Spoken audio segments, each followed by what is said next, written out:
So, how does the world's most beloved toy, a brand that was literally named the toy of the century, end up teetering on the edge of complete collapse? Well, today we're going to build the incredible story of Lego's journey from a mountain of debt right back to global domination. Let's start right in the middle of the crisis, back in 2003. This was the terrifying warning coming from inside Lego's own leadership. We are on a burning platform.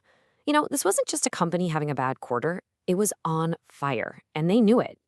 And that fire, it was spreading like crazy.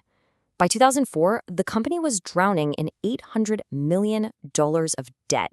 To put that in perspective, they were losing almost $1 million every single day.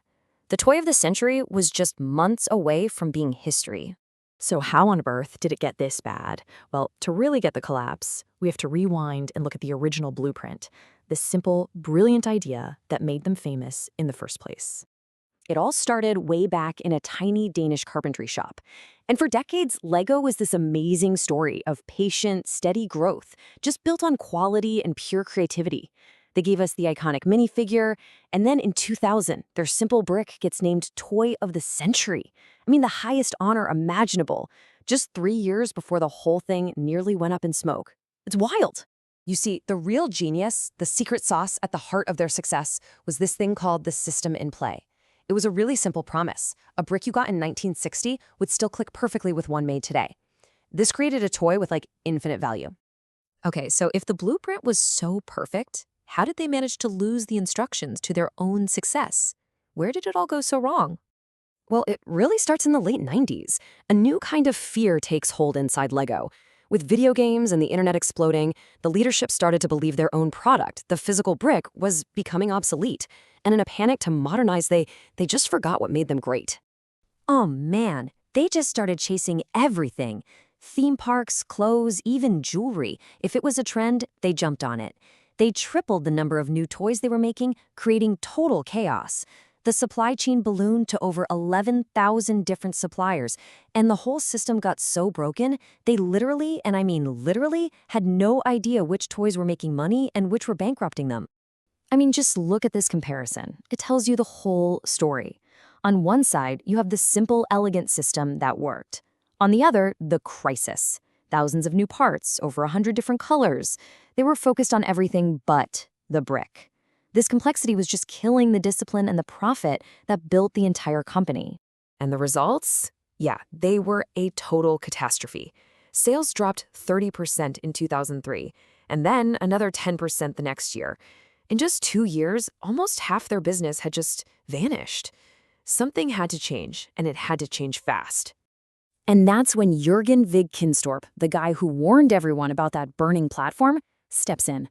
His mission was pretty clear. Rebuilt Lego from the ground up, one painful brick at a time. And his plan? It was brutal, but absolutely brilliant. First, stabilize the finances. That meant selling off big assets like the Legoland parks to get cash, fast. Second, slash complexity. They took a chainsaw to the product line, cutting the number of unique parts by more than half. Third, refocus on the core, get back to the brick. And finally, get smart with partnerships. Double down on what was already working, like Star Wars.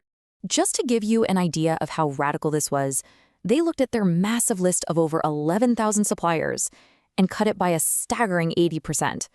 The message couldn't have been clearer. Get back to basics and do it now. Okay, so with the fire put out, Lego didn't just sit back. They went on the offensive. They weren't just going to survive in a digital world. They were going to build a whole new empire that would completely dominate it. So, did it work? You bet it did. Over the next 10 years, sales grew by an incredible 900%. The company went from the brink of bankruptcy to becoming the world's largest and most profitable toy maker. So, what was the big secret? What was the huge shift? It was a revolution in how they saw their own fans. They realized their community wasn't just a bunch of customers to sell to. They were partners to build with. They were Lego's greatest untapped asset. And they put that community to work big time. They started embracing their adult fans, the AFOLs, with these huge, complex, premium sets. They launched Lego Ideas, a platform where fans could actually design and vote on official products. They even turned building into a hit TV show with Lego Masters and went all in on partnerships with massive brands like Star Wars and Harry Potter. And the result of all this is pretty mind-blowing. Today, Lego is more profitable than most tech companies. Just think about that for a second. A simple plastic brick powered by this passionate global community is outperforming Silicon Valley. It's incredible. So what really happens when a company stops just selling you a product and starts building a community with you? Well, Lego's amazing turnaround proves the answer. You don't just build a successful brand. You build something that can truly last forever.